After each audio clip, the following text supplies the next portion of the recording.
You know, on this channel, whenever I set a fence post, I use pre-mixed concrete. And whenever I do that, I get a number of comments saying, Stuart, you should be using postcrete. So today I'm going to be setting 2 posts to compare the pros and cons of each. So you at home can decide whether you use postcrete or concrete.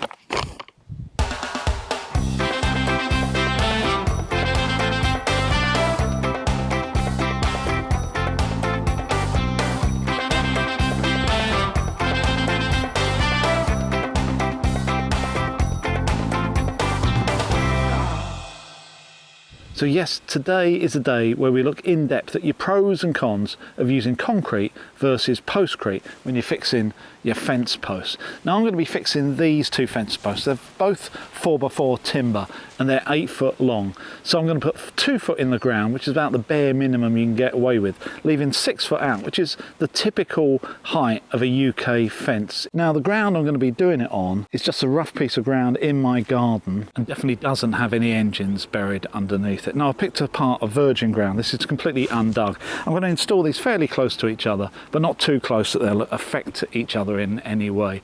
The hole I'm going to be digging is going to be around about 12 inches. It's suggested that the hole you dig is 3 times the size of the post. So these 4-inch posts require a 12-inch hole. Anything smaller than that, what you can find is as the post gets damp, it will actually split the concrete. The concrete around it needs to be strong enough not to crack. So it's going to be a 12-inch diameter and 2 foot deep. So time to start digging.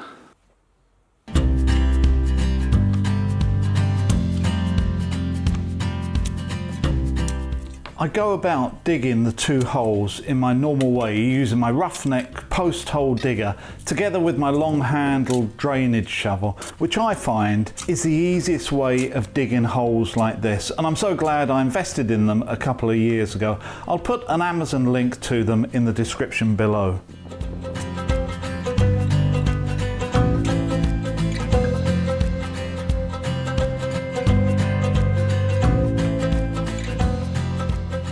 So that's just about there. I've tried to make them as accurate and as identical as possible. Let's just have a quick look. So that's a foot across at the top and it's about a foot at the bottom. I think that's difficult to see on camera, and depth wise bang on 2 foot as well. These are probably the most accurate post holes that I've ever dug. So happy with that. So I think it's time that I set the timbers in here. Because they're so close to each other and this isn't a real fence, I think I'll use one to help brace the other as well. Then I can get ready for some concrete. Normally I would put some gravel at the bottom of the hole for the post to sit on, but as this is a bit of an experiment, I don't think I need to this time. I rig up a very quick frame to hold the posts vertical while I concrete them in.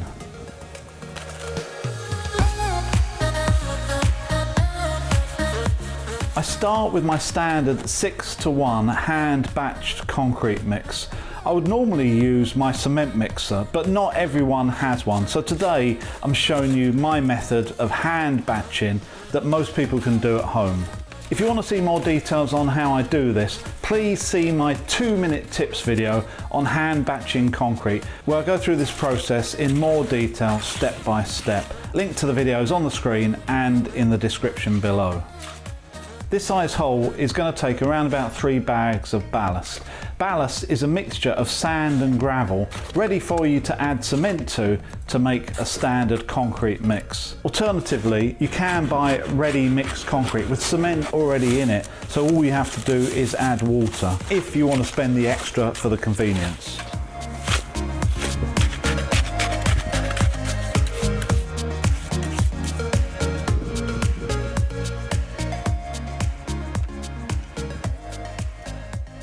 Moving on to the Postmix type product, and the first important thing to do is to read the instructions carefully.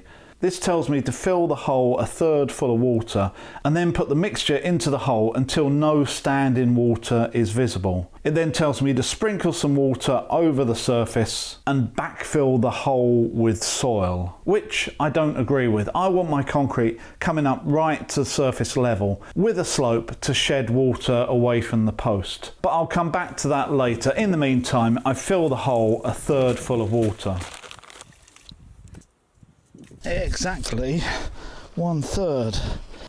There is a blue circle video on YouTube showing you how to do all of this, which I'll put a link in the description below. But unusually, there's no mention of protecting yourself from the plumes of cement dust that inevitably get thrown up when you pour your mixture into the hole. And just for the record, avoid breathing in cement dust. It's really not very good for you. Oh, it's a bit dustier than I thought, that's for sure. Whee! I think I'll go upwind.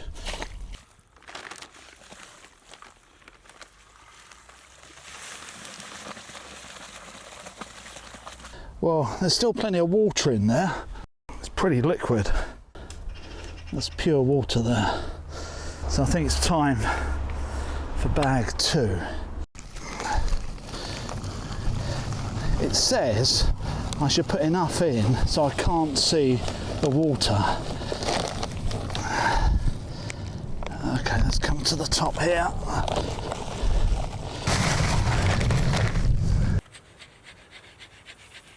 So I've got highly liquid at the bottom and absolutely dry powder at the top. Now it does say when you're in this position, just sprinkle the top with water. The thing is, we're not near the top yet, so I'm going to have to put another bag in. Let's try to mix it. That's really dry now. That's absolutely solid at the top there, so I'm going to have to put some water in. Where's the spray? That's gone absolutely solid. I don't get the feeling that I'm mixing the two halves together now. I think I need to put some more water in before the next bag. I suppose if I put 1/3 of water in, like I did before, it's going to replicate the first lot, maybe.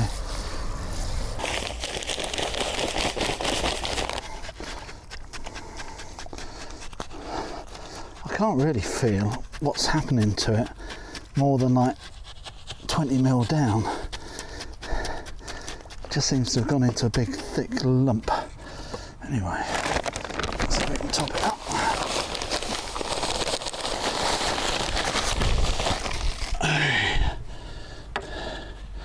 This is really strange working with this. So it basically says when it goes dry like that, sprinkle some water on the top. Then I have no idea if it's mixed properly.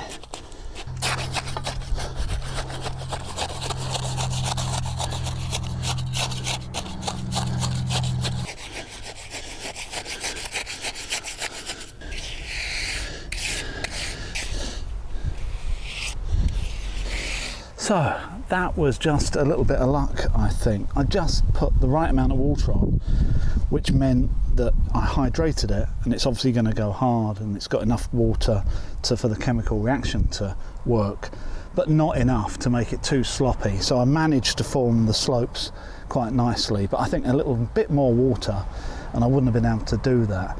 I must admit, it's not quite as easy as everyone says. It's not quite as straightforward as throwing it in the hole and putting some water in, especially when you're putting 3 bags in, and if you want them to be completely homogeneous, which is one bag mixing in with the other rather than some sort of dry joint in between. But I think I'm there. I think what we need to do now is leave it a few days. So these posts have now had 3 full days to get some strength, and as you can imagine, they're pretty solid and not going anywhere now. And off camera, I came back a couple of hours after I poured these, and the Postmix one, obviously with the accelerated additive to make it go off quicker, had already gained quite a lot of strength, definitely enough to carry on fixing the fence. The one made with standard concrete at that point hardly had any strength at all, so you wouldn't want to touch it at that point, because all you'd be doing is ruining the foundation. It'd be wibbly wobbly forevermore. The standard concrete one looks exactly like I would expect, and I've put a number of these in, so it looks no different to a lot of the posts that I've already poured already. When I look at the top of the Postcrete foundation, the first thing that strikes me is that it's white. Now I don't know if that's salt coming out in the cement or part of the additive or what it is, but scraping around it would appear that this is just on the surface and not actually underneath and in the concrete. So I'm not really sure why it's got a white appearance. And on first impressions, when I try to move or wobble these posts, neither of them are going anywhere. They've obviously got a good foundation, and if you fixed a fence to these now, you'd be more than happy with the result for both of them. But I'm not going to leave it there, because there's one thing that I've always wanted to see, and that is how well Postcrete is mixed in the hole when you can't really see what you're doing. So the only way I'm really going to tell is by taking them out, which could be easier said than done, I think. Oh wow, that is pretty solid.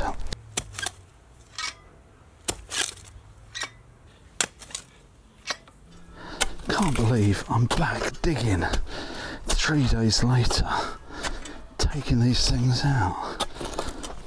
Things I do for YouTube.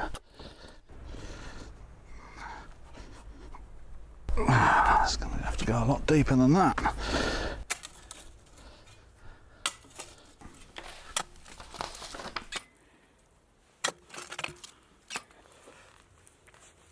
Oh, that's it.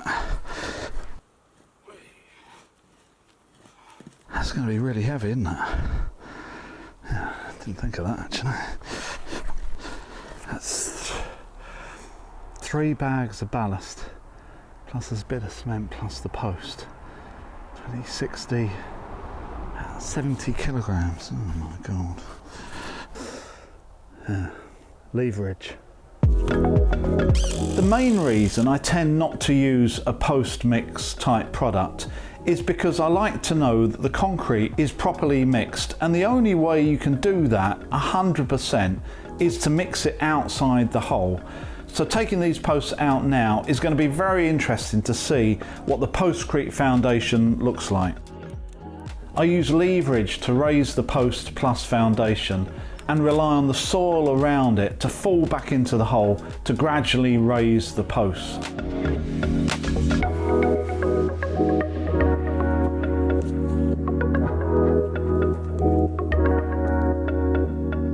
As usual, having got through the learning curve, the second post I get out in less than half the time of the first. And for those interested, this isn't something you learn in a civil engineering degree course. I think I saw this process in some MGM film in the 1970s on how to build pyramids or something. So I've managed to get them both out the ground and give them a good power wash so I can actually see what I'm looking at. And I've got 2 or 3 things straight off the bat that are quite interesting. Come and have a look. Firstly, you can see as they dry out, we've got 2 completely different colours. This is the concrete, this is the Postcrete. And the concrete, as it dries out after being power washed, is gradually turning into the sort of colour I'd expect, concrete type colour. But this is still really quite dark, and this isn't what I'd expect to see if I was looking at normal concrete. The next thing that was very obvious when I started to clean off both of these just with the spade is that they actually feel like 2 different materials. This concrete is just as I'd expect to feel concrete. It's quite solid now, it's 3 days old. This isn't like it, this is fairly soft. You can just hear by the difference in my chisel. And if I look here, I've got a very smooth section, and then I've got a slightly rougher section. I think this is a smooth section that was really put into that bottom third of water and mixed around, and then this is a section I put on top and then put water to it. This is a little bit harder, and this is a little bit softer. And what that looks like to me is this has had too much water and it's actually reduced its strength. The more water you put to cement, the less strength you get out of it. So this is still quite soft. Let me get a hammer and I'll show you.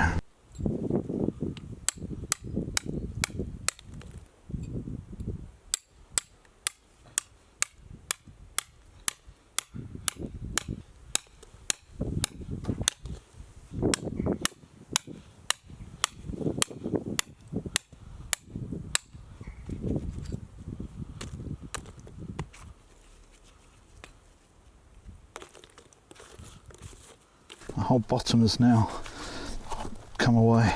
For comparison, let's just try the concrete. Oh, you can hear, I mean, it's completely different. It's just bouncing. I mean, that is pretty solid. And when it does splinter, you can see it's going through the aggregate as well. This is obviously going to get harder and harder in time. That's pretty hard. That's exactly as you'd expect concrete to behave. You just hear a really obvious difference. But the most surprising thing is around the back.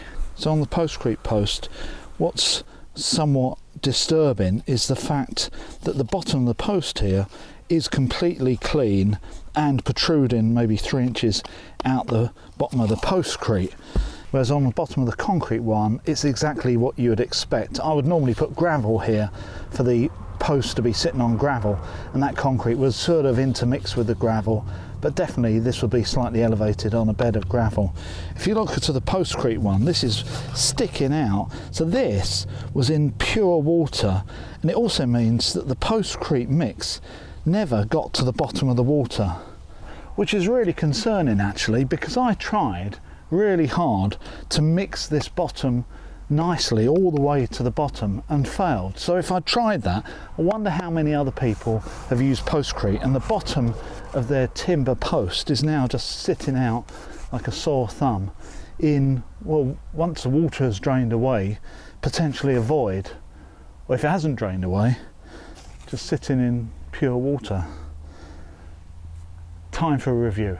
So to summarise between the two products, I'm going to be looking at the mixing, the quality, the speed and the cost. So number one, mixing. I think a post-mix product is inevitably easier to place, as all you have to do is tip it into the hole rather than go through the mixing process, whether that's hand mixing or by cement mixer. However, those plumes of cement dust you really need to avoid. Number two, quality. Having cast both foundations and seeing the timber stick out the bottom of the post-mix one really concerns me. I spend a lot of time using gravel to ensure the bottom of my posts aren't sitting in water, and then to see a 3-inch void at the bottom when I've followed all the instructions and tried my best to mix it as well as possible is somewhat shocking, and not something that's going to give longevity and stability to any of your posts. Number three, speed. Without doubt, postcrete is going to be quicker, both in the placing and being able to move on to the next stage like fixing the fence as quickly as possible. If you want to get a post in or get a repair done as soon as possible, it's definitely the way to go because of its rapid set. However, even the blue circle instruction video suggests having a helper with you because of the speed it goes off at. And number four, costs. We haven't actually talked about costs here yet, and here they are. All of my products came from B&Q, and I pro-rated the cement just for one post. I think if you're going to use standard concrete, you can save even more by using a cheaper cement. I went for the more expensive one with the additives in, and buy your ballast in a bulk bag if you're fixing a large quantity. So in this example, the postcrete comes out to about £5 more per post. But if you were fixing a whole line of fence posts, it would be fairly easy to bring your cost down to 50% of the postcrete costs, saving around £10 per post. Also, the postcrete instructions and the official video seems to suggest to use only one bag per post and then backfill with soil. There's no mention of how to use a second or third bag. Whether this is just a sales ploy to get the unsuspecting to think that they only need one bag per post, I don't know. But to backfill a large chunk of the top of your hole with soil is a surefire way to get your timber post to rot at the top of the foundation in super quick speed. So overall, I would say that if you've got a small quantity, like 1 or 2 posts to fix, and time is a premium, then spend the extra money and use a post mix, but buy enough to fill the hole to at least the surface. However, if you've got a larger quantity to fix, or you want to spend as little as possible, or you really want to know that your product is properly mixed and you're keen to get the best quality job you can, then a standard mixed concrete, I think, is still the way to go. Thank you for coming and watching this video today. My sermon is over.